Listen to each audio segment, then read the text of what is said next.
Hey everyone, I'm Luke, And I'm Max. and welcome back to the Upside Down Thoughts podcast. And we are back today with the Sonoma Recap, the Toyota Save Mart 350 from Wine Country here. And we're finally back for some content and some podcasts with you guys. We had a long break on vacation and whatnot, and I just had my wisdom teeth out, so it took a little bit of much needed time off. We're back, try to get caught up before the playoffs start, hopefully, and get things back rolling. But Sonoma. Qualifying, no surprise, we'll jump right into this. Shane Van Gisbergen, SVG, whatever you want to call him, blitzes the qualifying, gets the pole, his second of the season, and just behind him with the 19 of Chase Briscoe, which we are going to heavily cover him in the next few races with his streak that he's been on after Iowa, which we just saw yesterday in real time. So not surprising at all for him to be up on the front row with William Byron, Ross Chastain, and AJ Allmendinger, some road course ringers there, rounding out that top five. Yeah, I want to go back and just make another point on Briscoe. He's been phenomenal so far this year. Since his win at Pocono, he's been moving. He's been putting up close to pole performances. He's been putting up poles and consistent runs throughout the race now. That seemed to be his problem earlier in the season with not being able to put together good runs after good qualifying efforts or vice versa. But now we're going to see he's really going to be able to start carrying that across. And we're also I also want to mention Ross Chastain in fourth. This is a guy that used to be really good at road course. I say used to be. He was running really good at Coda, and then he kind of fell off for a year or two. So to see him back up in the mix, and especially after his 600 win, and that see if he can put together a good run, it's great to see him up there as well. And I'm glad you mentioned Allmendinger, another name that used to shine for the road courses. You heard he was in the race, and you were terrified. He won Indianapolis Roval a few years back, and kind of fell in the shadow of Van Gisbergen. So to see if he can put up a good performance here at Sonoma would be huge for him and his team. Yeah, for sure. And just moving further down the leaderboard, just some names I want to rifle off. The age of Tyler Reddick, obviously a huge track for him, being just inside that playoff bubble, but not locked in. So, I had high hopes for him this race. And Alex Bowman in the 9, going up against Ty Dillon in the bracket challenge. Obviously, we know what happens being that far ahead in the future, but a matchup to look out for there. But Christopher Bell rounding out the top 10 was your pick to win. Obviously been a bit quiet since those first 3 wins in the beginning of the season. But he's comfortably locked inside those playoffs, and obviously a guy late in the season that picks it up. As we know, he's gotten in the Final Four before, so Sonoma and road courses aren't out of the question for him to win at, but definitely a guy to keep your eye out for in the race, like I mentioned. And a few more names just to comment on. You got Elliott, he's a road course winner. McDowell's a road course winner. Going even further down the list, we have Daniel Suarez won the Xfinity race in Mexico City. Keselowski's a road course winner back in 21st. It's been a long time. It would be a huge win for that team. And then even further back, we see Austin Cindric, who has put up some really good runs at Sonoma. And even further back, a few names that aren't exactly great at road courses and are kind of sitting further in the back. We see the 23 of Bubba Wallace. He's in the back along with Ricky Stenhouse Jr. and Austin Dillon in 33rd and 34th. Yeah, for sure. I think we nailed qualifying there. Not too many surprises, but definitely some guys further back in the pack to look out for. Like we mentioned before, but we'll get right into the start of this race here. Even before we get in, we see a bunch of drivers, that before the race even started had some issues in qualifying. So I was a little bit, off and on what was going to happen in this race. Obviously McDowell and some others, and Ty Gibbs, going off track. Is hot, it's slick, it's California, the sun's beaming down, it's over 95 degrees there. So obviously the track and grip were going to be a problem this race moving in. We knew that from previous races in the next gen cars. So in these first few laps, obviously on the race start with Shane and Chase Briscoe, we didn't really see too much of that. And I'm not even going to sugarcoat it. In the first 5 laps, we see the gap increased over a second. So there's really not much to cover. Not too many passes in the top 5 and in the top 10, but we definitely see the speed transfer over for Chase Briscoe and for Shane Van Gisbergen, as he is 2 seconds ahead of Chase Briscoe. But there's always been that problem with Briscoe where, the speed you mentioned from Saturday in qualifying and practice doesn't quite transfer over to Sunday, but you can see it's definitely transfer over over here, even though he is almost a second behind SVG. Yeah, for sure. And I think that's a big piece of just his car possibly struggling in traffic. His car is set up a lot more for those single car runs, qualifying, no one else on the track, no bad air. It's almost like if he can get his car out front, the car is going to drive great. But, kind of with what we just saw with Keselowski at Iowa, if the car gets caught back in traffic, it doesn't drive quite as good. So I think that's the big thing for Briscoe. And something else I wanted to mention, you talk about this race being 95 degrees and sunny every single year. California is hot. Well, I believe that the 2026 season, it is possible that Sonoma is going to be a very early race. I saw rumors that it's going to be in either March or April, so it's going to be a very early race. And I kind of wanted to know your opinion if you think that would change anything kind of with what we would see with this race and possibly 2026. Yeah, I'm glad you mentioned that, and I think it would change a whole lot. Every single year we see these single car spins or, these brake lockups inside that final turn and the hairpin and just lack of grip. So obviously moving the race into the, March and April area would help that a little bit and, add more grip to these cars and to these tires. So I love the call. Obviously the grass isn't going to be, that brownish dead grass looking color. It's going to be bright green. So I think it'd be cool, visually appealing, but yeah, I think it'd add a lot more grip and, help out some of these drivers. The Sonoma is a really hard road course. I think people forget that, even it's been a schedule for the last 20 years, but one of the more difficult road courses, in my opinion, to master, but with the elevation changes and all that. So I think definitely adding it early in the year would definitely help, but I don't know about how much too much. Obviously it's like I mentioned, the elevation change is just going to be there and just going to lose grip for these cars no matter what. So I'd like to see it, but I'm not sure how much it would help. Yeah, and I'm really glad you mentioned, the elevation changes and how Sonoma is a really, really difficult road course compared to some of the other ones we see.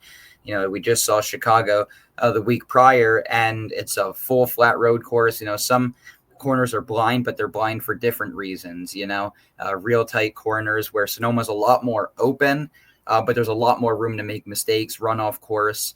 There's no walls keeping you on track if you go off track, and it's very difficult to get back on.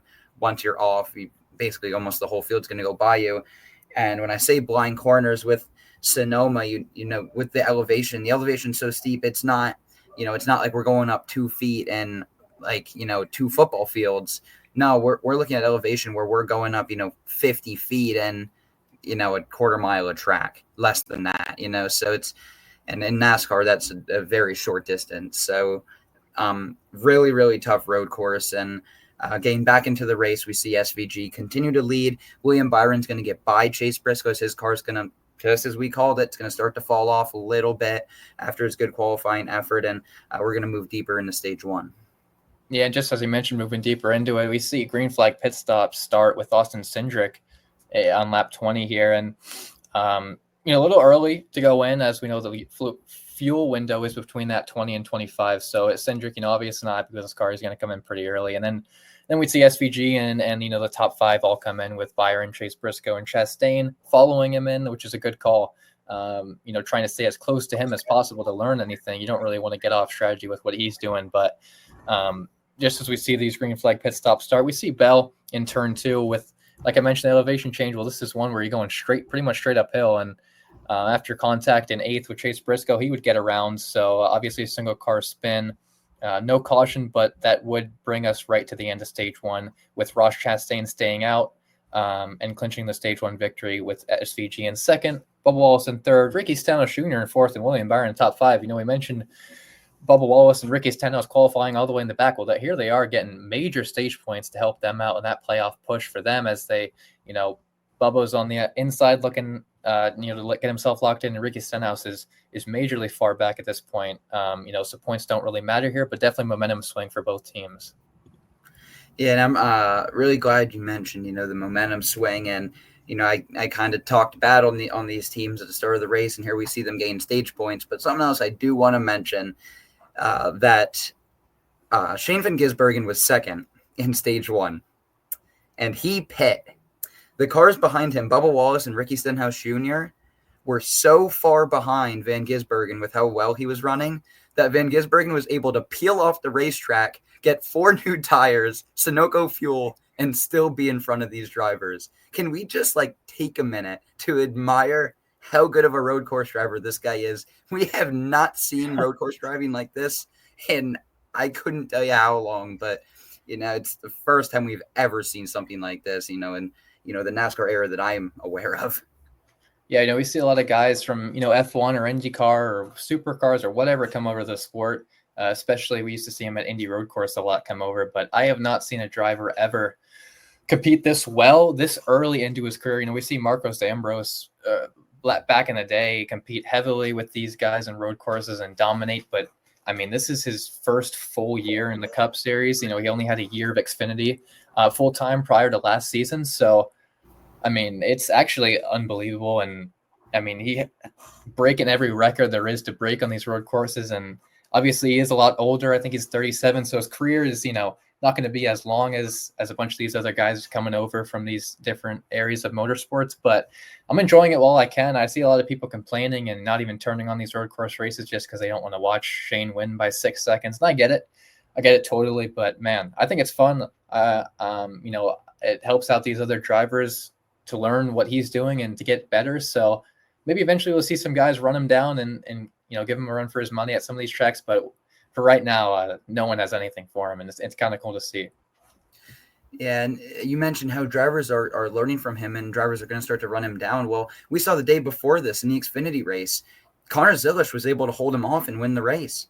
And, Zilisch is a real young kid, but he's been racing against Van Gisbergen basically since he came over from V8 Supercars, so to see that there are already drivers adapting, not many, but there are a few adapting and that are able to keep up with his pace. But, moving on, we do get into stage 2 here, and Van Gisbergen is going to clear in turn 2 as he has that, that preferred inside line going up the elevation, and William Byron will fall right behind him in the second. But Ryan Blaney's going to drop a left tire in the dirt, entering top 4, and drop from 4th to 7th. And no sooner does that happen, Allmendinger is going to spin from 5th in turn 2, but he will continue. And Nemechek is also going to go around. Yes, is from 16th after contact with Austin Cindric, who I mentioned has been very good here in the past. But, this is those common road course spins that we always talk about. We talked about them at Chicago, where they don't have to bring out the caution. They're kind of just single car spins. If the driver's able to refire and keep it going, NASCAR will allow for that. And that's what we have been seeing at the road courses. And none of these cars were in any sort of danger or in any sort of way of any of the other competition. So we were able to keep the green flag out and go deeper into the second stage run. Yeah, and something I want to mention on these few wrecks that we've seen so far with these single car spins or cars just getting too deep and slamming in the back of one another. Well, at most road courses, we see these rumble strips on the the more fine-tuned corners and the hard corners ground. Well, looking at these few wrecks and these videos, I'm not seeing a lot of too many rumble strips around these corners, and that just means if you get in the grass with this tire and this car, how loose you get, it's almost impossible to save it. So with this AJ Allmendinger wreck, I mean, he just got too far into the grass and with nothing there to prevent him from going or whatever and slowing him down.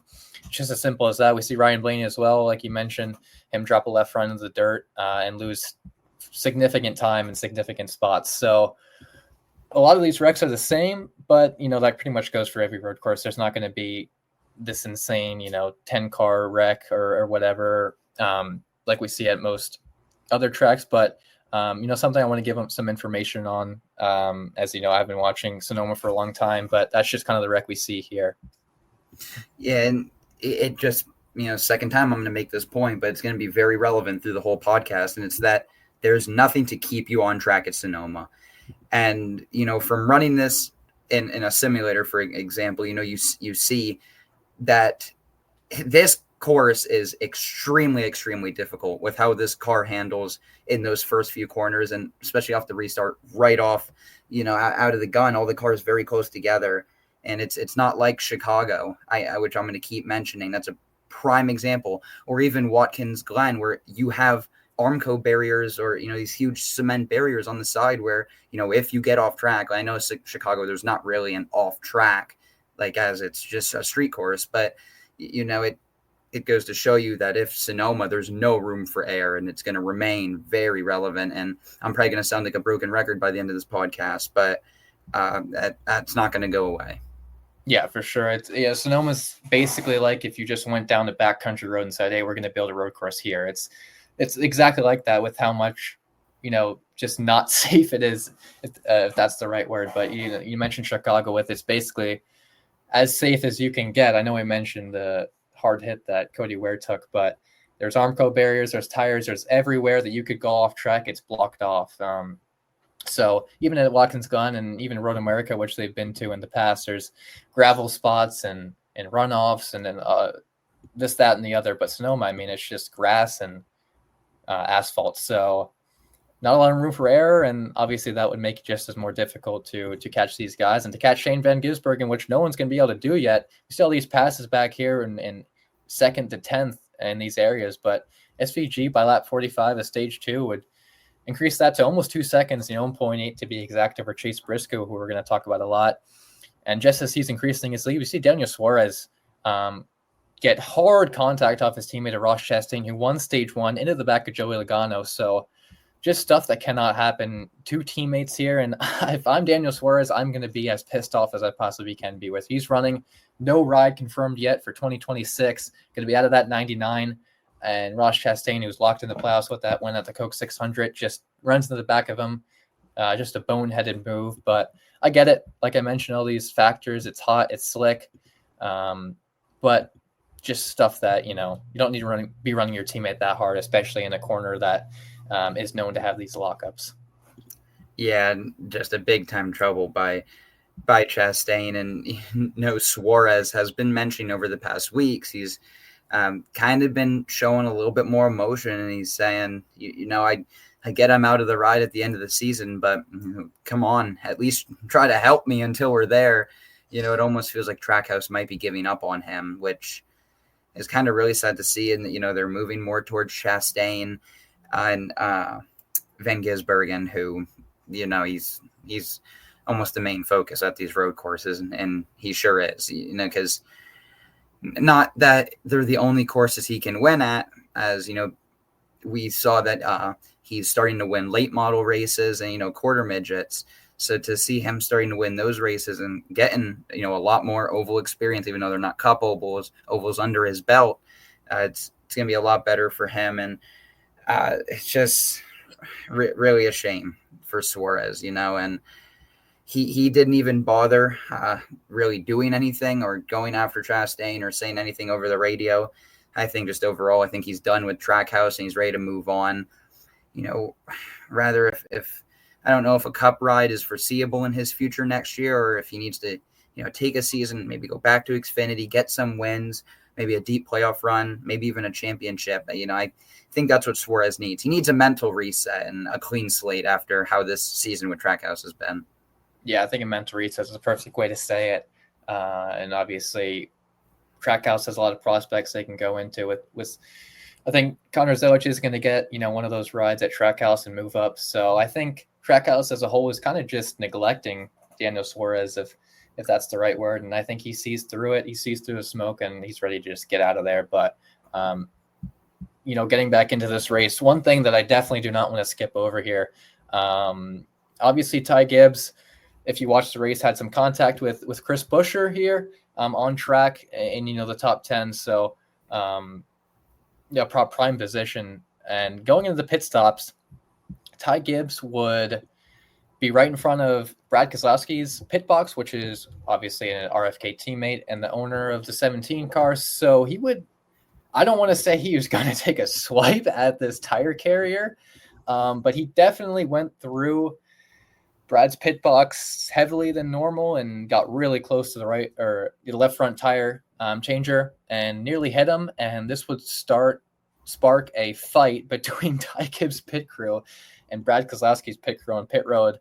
Obviously, I don't want to put words in his mouth that he tried to, but I mean, looking back on this clip, I mean, it looks like he almost tried to swerve into him and miss him on purpose, obviously. But what are you doing? Like, if you're trying to hit him, that I don't even want to laugh, but I could probably kill somebody with how fast you're going on pit road and carrying 2 50-pound tires. So I mean, I don't even know what to say, because if he did try to do that on purpose, it's just absolutely like one of the dumbest things I've ever seen in this sport. Obviously, no suspension would come from it.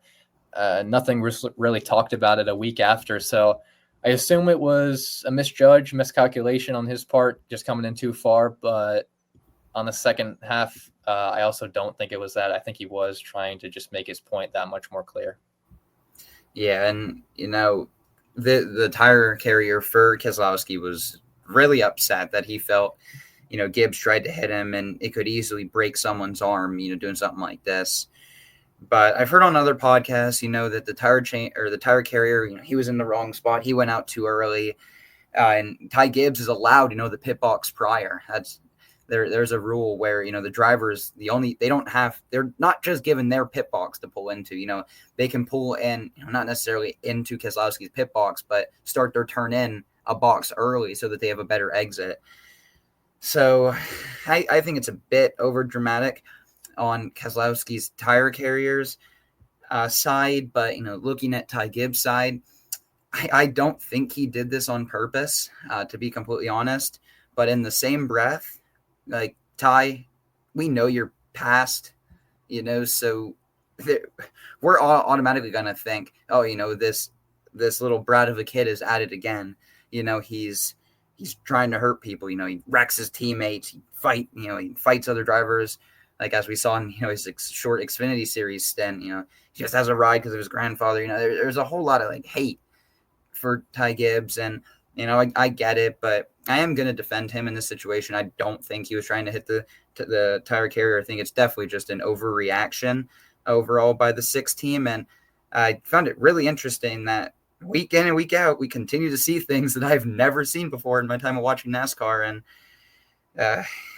just a really weird situation.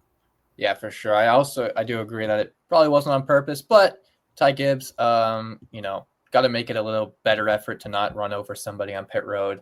Got a little too close there. You knew he jumped out too early, but you're driving a car, so I understand it wasn't technically your fault, but got to make a better effort to get out of the way.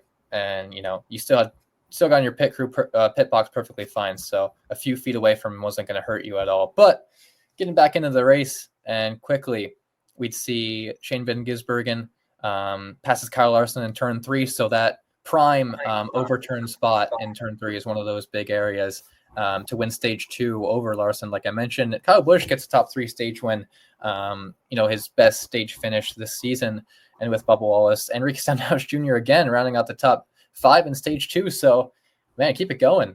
Starting all the way back in these back 30 positions, I think, and continually getting these good points. I understand it doesn't matter too much for Ricky, as he's a little too far back to point his way in, but momentum, like I mentioned, it's huge in this sport, and he's definitely getting some good momentum in these first 2 stages. And we see the same scenario, at the end of this stage as well. Wallace and Stenhouse, they get stage points, but guess what? Van Gisbergen and Larson were a whole pit stop ahead of them. So it's a great job to get stage points, but you would hope to see a little more pace in these cars.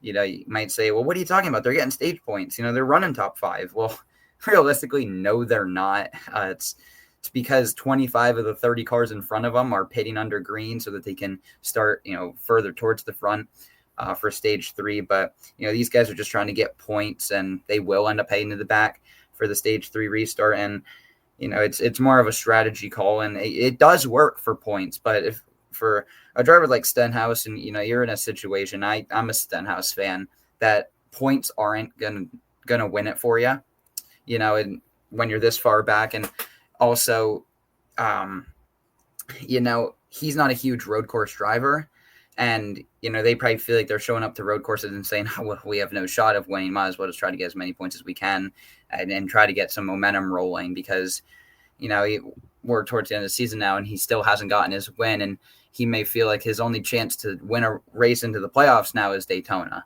And that's kind of how it is for some drivers. Some drivers excel at some tracks.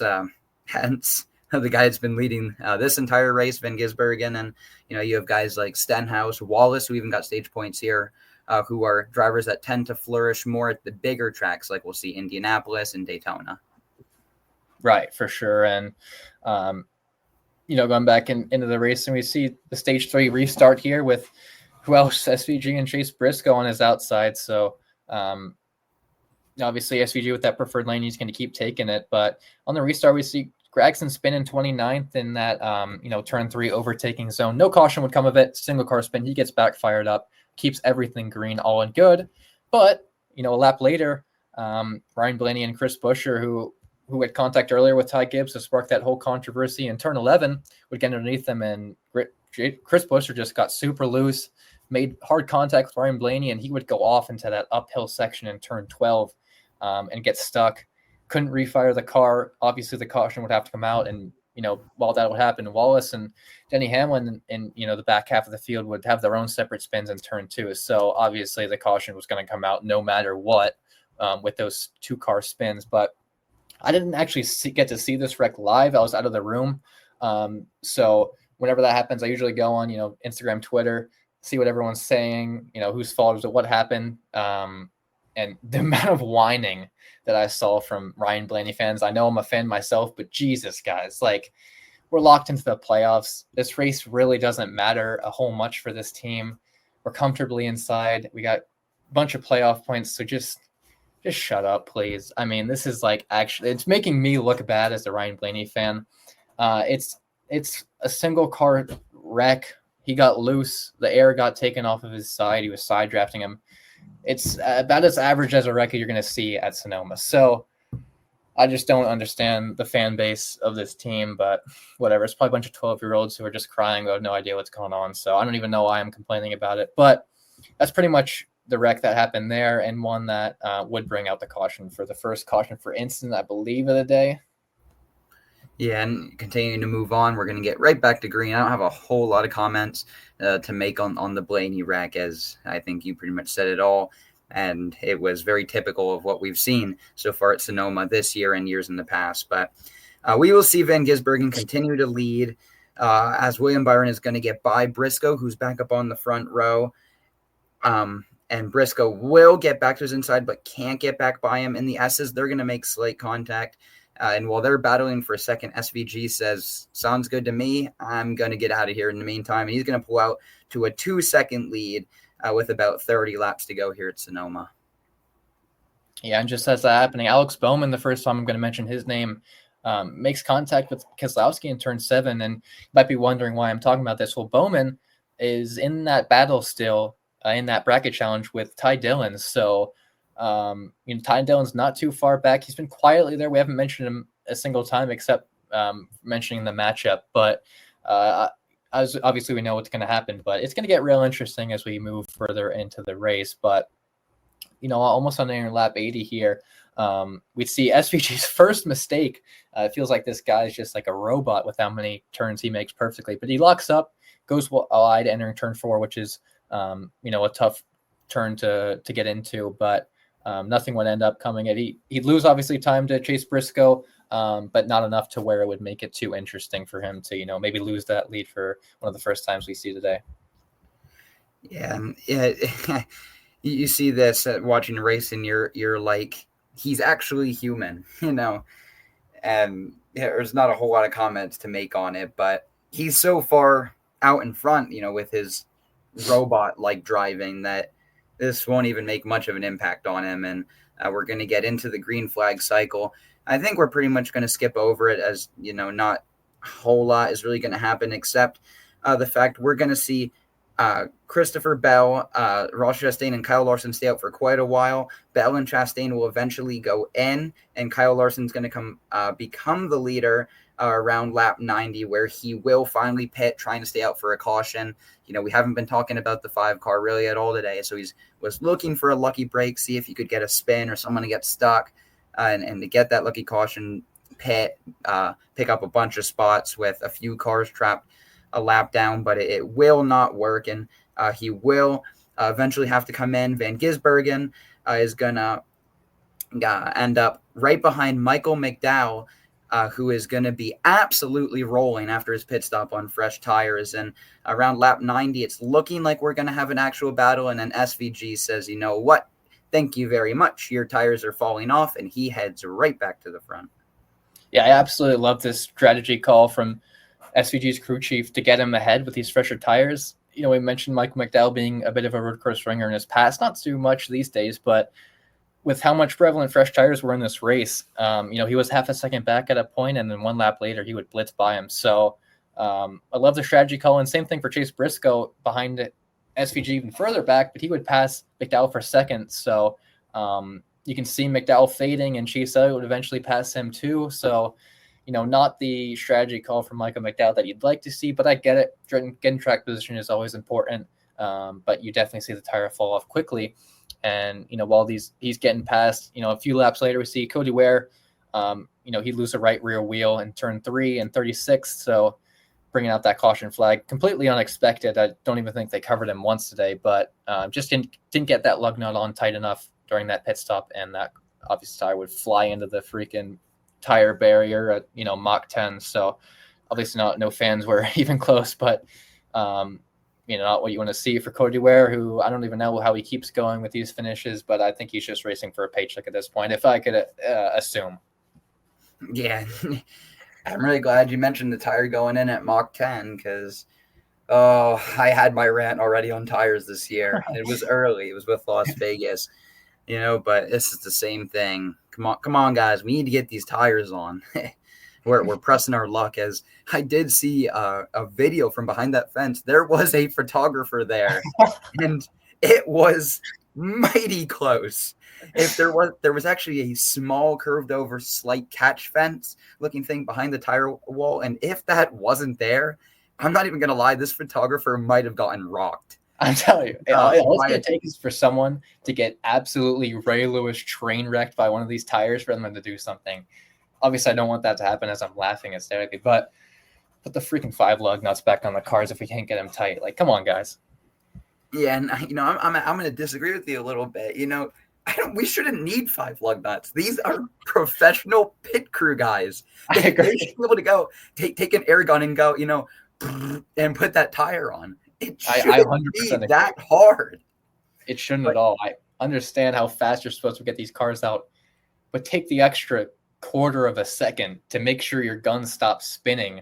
It's like these guys have like stage 10 autism and just can't concentrate for half a second. It's actually just horrible. See, Xfinity guys, I understand they have 5 million, but they're going, doing the same thing, same amount of time with even 10 times more precision. So, it's been like 4 seasons of the same thing. Every single race, there's a car or tire that flies 57 miles an hour and almost take off some young kid's head. So I don't even know why I have to keep talking about this, but NASCAR doesn't listen. So what's the fucking point anyway? Yeah, it just makes me so much more mad that, Cody Ware, nothing against him, but he's a back marker. And this race was probably going to go green to the end. And then this happens. I'm watching. I'm just like, you're kidding. Like, I actually can't be bothered. But moving on. Cautions, by the way. We'll see a bunch more here. Sorry for the interruption, but please keep going. No, you're absolutely right. Cautions will breed cautions. But getting back to green, it won't take long.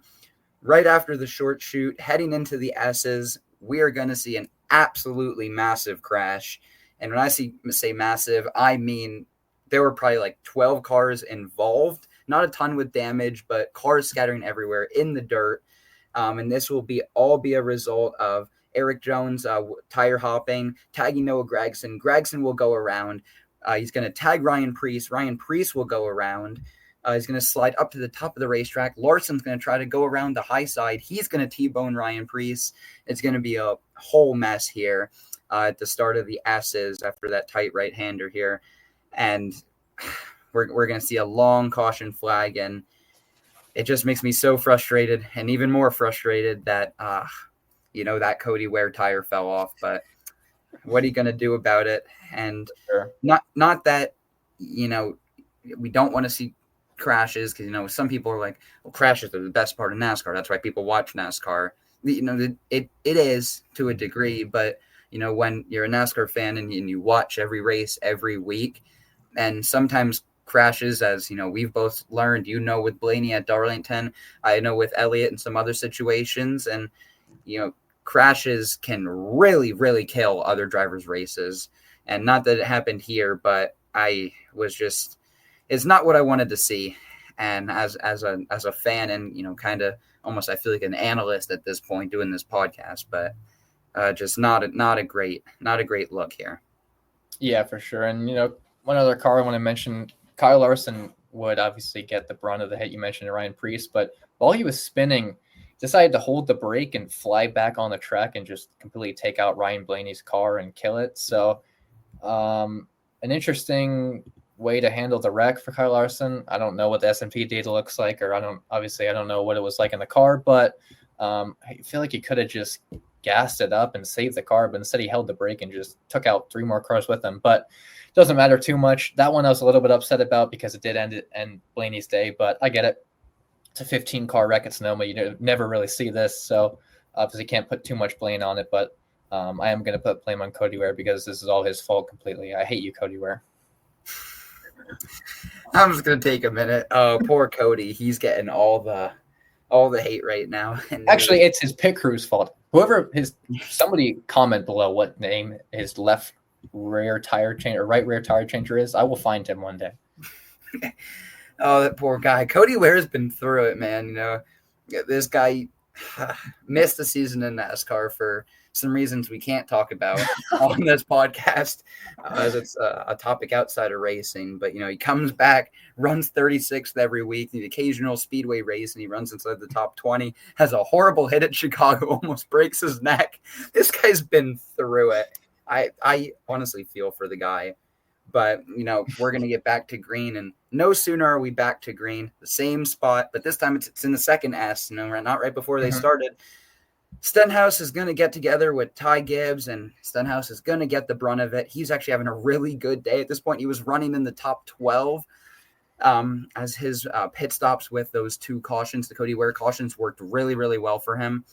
But Ty Gibbs, I watched this over and over, and people are saying that this is not Ty Gibbs' fault, but maybe it's because I'm real biased and I'm defensive for Stenhouse because I'm a Stenhouse fan. But I don't see how this isn't Ty Gibbs' fault. It was Stenhouse and I believe Kyle Busch side by side, and Ty Gibbs decided to poke his nose in 3 wide and kind of just rack Stenhouse. And Stenhouse will end up having a fairly hard hit into the tire barrier. It's going to completely destroy the tire barrier and bring out the caution again. So this is the second time that Ty Gibbs is almost on my list for this race as 2 big mistakes, and he's really at the bottom of my list right now for drivers I'm a fan of. If not to be biased, but I mean, come on.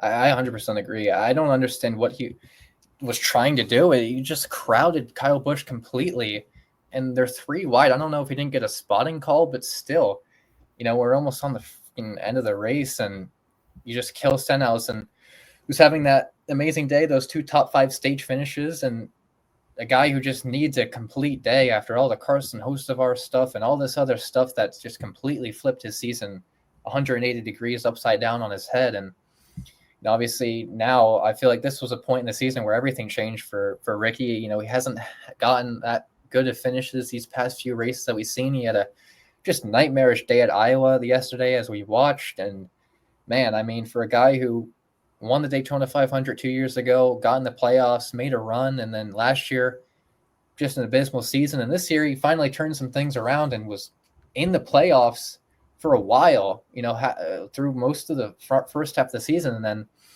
just the horrible luck right now. This guy, just the horrible luck we see for this guy is just terrible, and a guy that's on a single car team is no fun. And I know we haven't mentioned too much of the battle going on the front, but there's really not much to say. Shane Van Gisbergen has the advantage on that inside line, and going into turn 2, it's physically impossible with this car to stay side by side in turn 2. So Chase Briscoe was just losing that lead, and SVG would just take off. And obviously with this restart and caution for Ricky Stenhouse Jr., it was only going to happen again.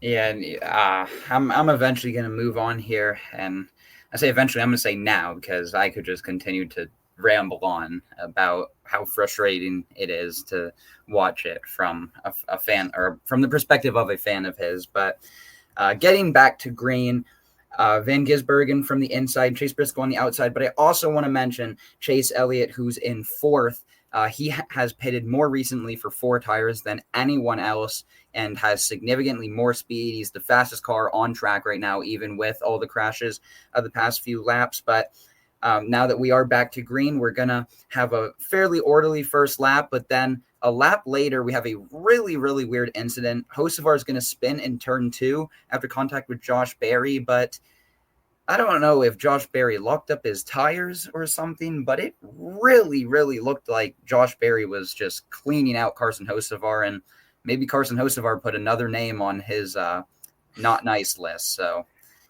Carson Hocevar, he's another name that he really needs to clean it up right now, and especially after Iowa, a whole nother situation there. And I want to continue to back the kid. I love what he does off the track. He's great for the sport right now. He's probably one of the biggest names in helping the sport grow. Yeah. So, but it's just really frustrating that he continues to get, caught up in, I say other people's messes, but maybe Josh Berry was onto something here.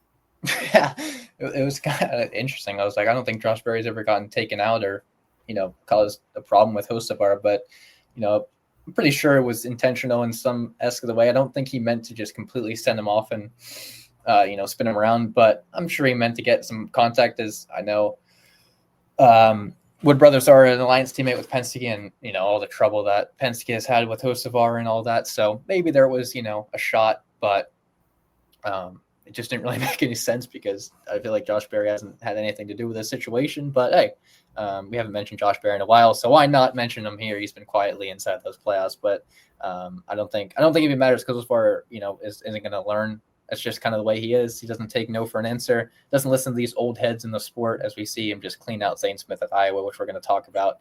His pit crew member would call him a slur that would get me banned off of Spotify if I mentioned. So I don't even want to say. But not too much else to say on this wreck. It really goes to show that towards the end of the season, as we're coming down to basically 5 weeks left at the point of Sonoma, and where we are now, we have 3 weeks left.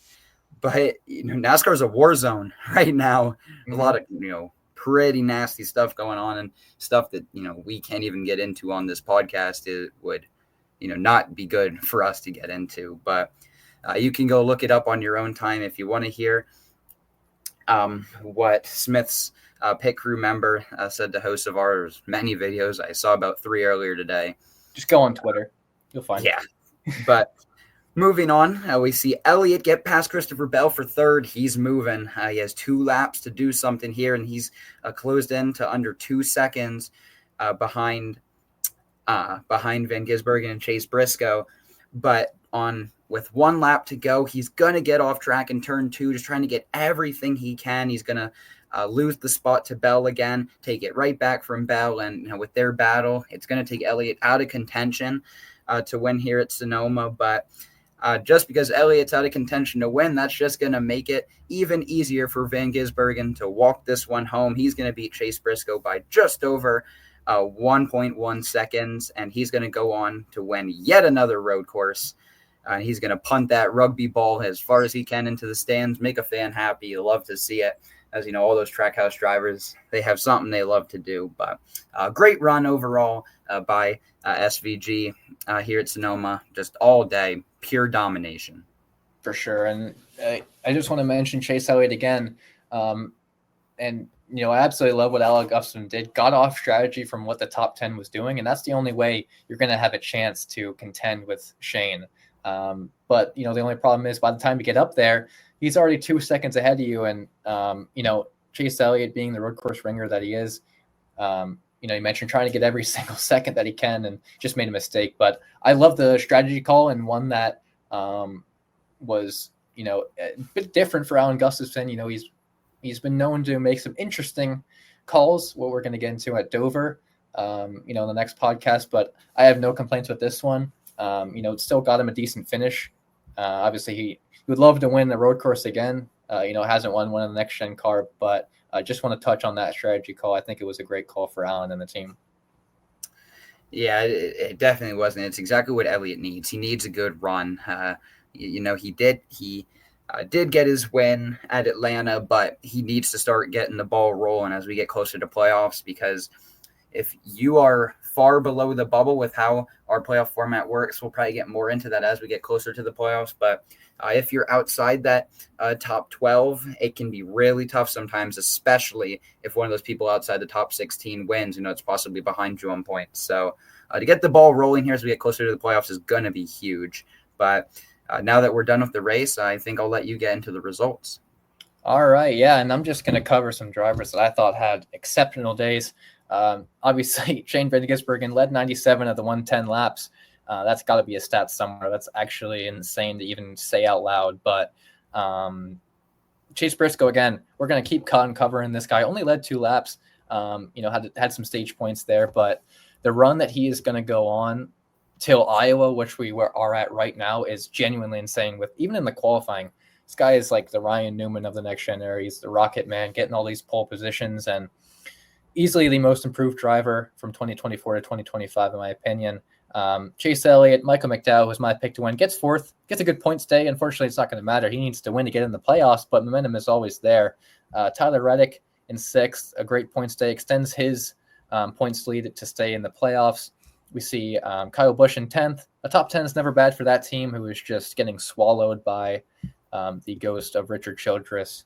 At Dover, he's going to make a comment where he's like, we need to get some speed in the car. Well, yeah, a little late. It's only been 2 years since he hasn't got a win, but I'm glad he's catching on now. So I guess good things for RCR, I guess. Yeah, that team's a whole nother problem. They got some work to do. Race engineers really need to figure something out. But I'm going to mention my guy, Christopher Bell. He had a 5th place finish, which is always great. A good road course run after being spun around backwards. Byron after competing early in 8th. Logano has been better on the road courses this year than he's been in the past with a 9th place finish, especially after getting just run through by Chastain last week at Chicago. It's a good run there. BK, Brad Keselowski in 11th with a good run. It's a much needed run for that 6 team. They got to get something going. And Ryan Preece in the 60, another good run there in 12th as he's just outside the playoff bubble. He's going to have a really good look in, but as it's looking where we are now, it's looking like it's going to be one RFK or the other. Unless we see another car win, then it might not be either of them. So it's going to be really interesting to see how the end of the season pans out there. But some other notable good runs. Suarez will get back up to 14th to finish the race. Justin Haley, 15th. Ty Dillon, 17th. And Alex Bowman, 19th. Another top 20 there for Bowman. The road courses, it's not a great finish, but top 20s are nice for momentum as well. Yeah, for sure. And some other drivers that we're going to name here who didn't have that good of days. Just want to mention Ty Dillon, obviously beating Alex Bowman in the bracket challenge on the final turn with bump and run him, perfectly executed. Sorry, I forgot to mention that, but do not want to skip over him. He would face JHN, John Hunter Nemechek at Dover, which obviously know he would beat. But great bump and run, perfectly executed, and Alex Bowman was all smiles afterwards, congratulating him. And I love to see it going on this run. Tylenol Dillon, we'll see how long he can last. Unfortunately, he would lose to the 12-year-old of Ty Gibbs. That was like the last thing I wanted to see happen, but whatever. It's a great momentum swing for that team, and one that we haven't talked about a whole lot before this bracket challenge even started.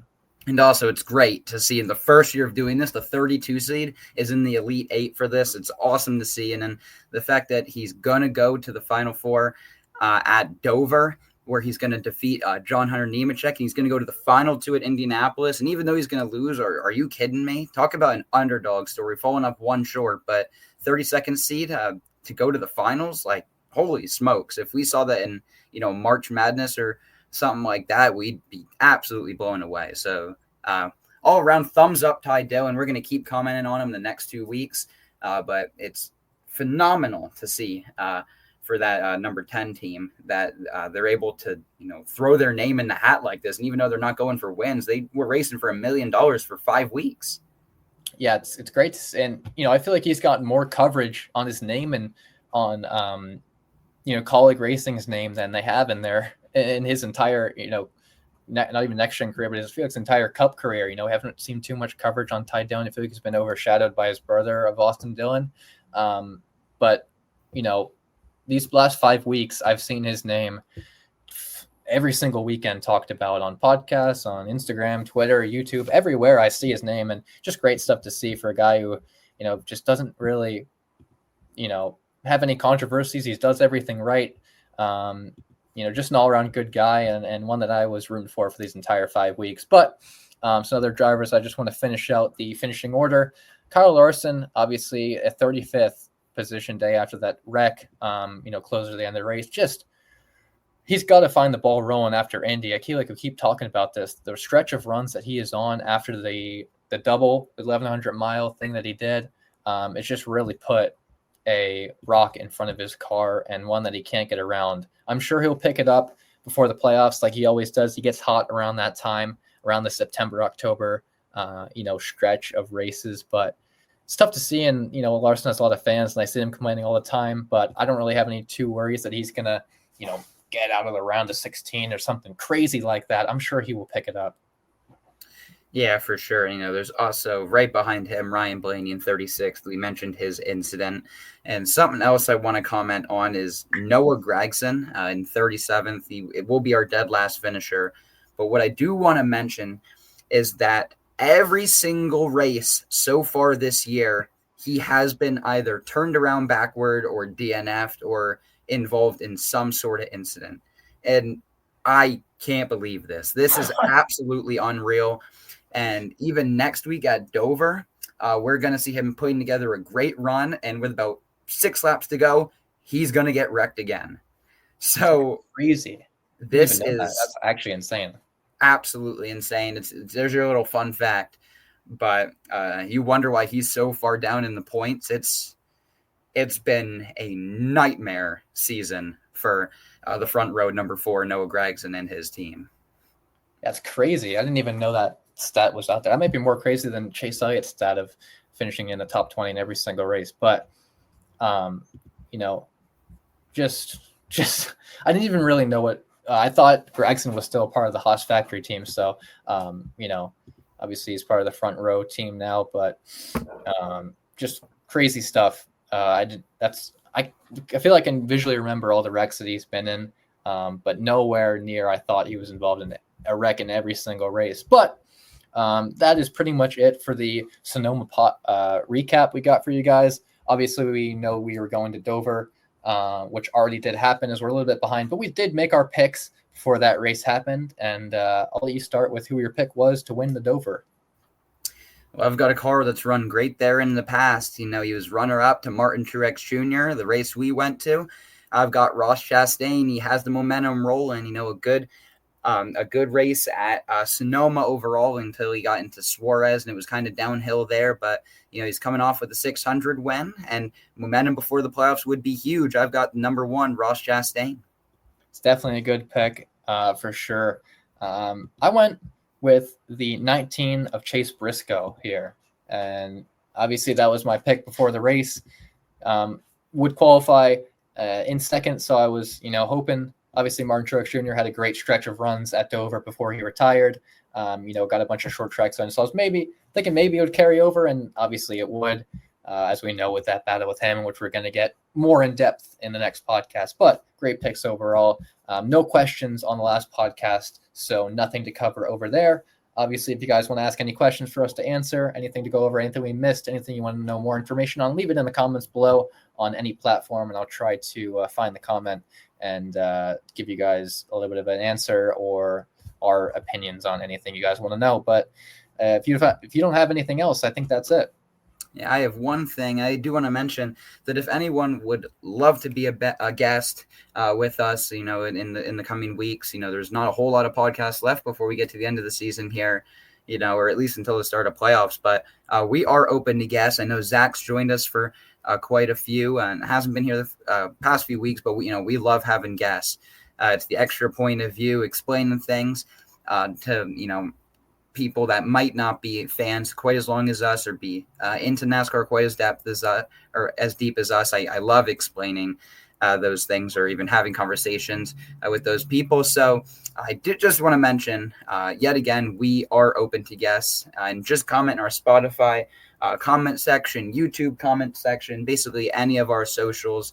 DM us on Instagram, as we have an Instagram. I'm going to plug it upside down thoughts _ come drop us a follow. We're followed by Big Machine Racing, which is the Xfinity team. Used to be Parker Kligerman, now Nick Sanchez. So it's really cool to see that we're getting, support from, professional organizations. But I want to give them a shout out. Shout out Big Machine Racing.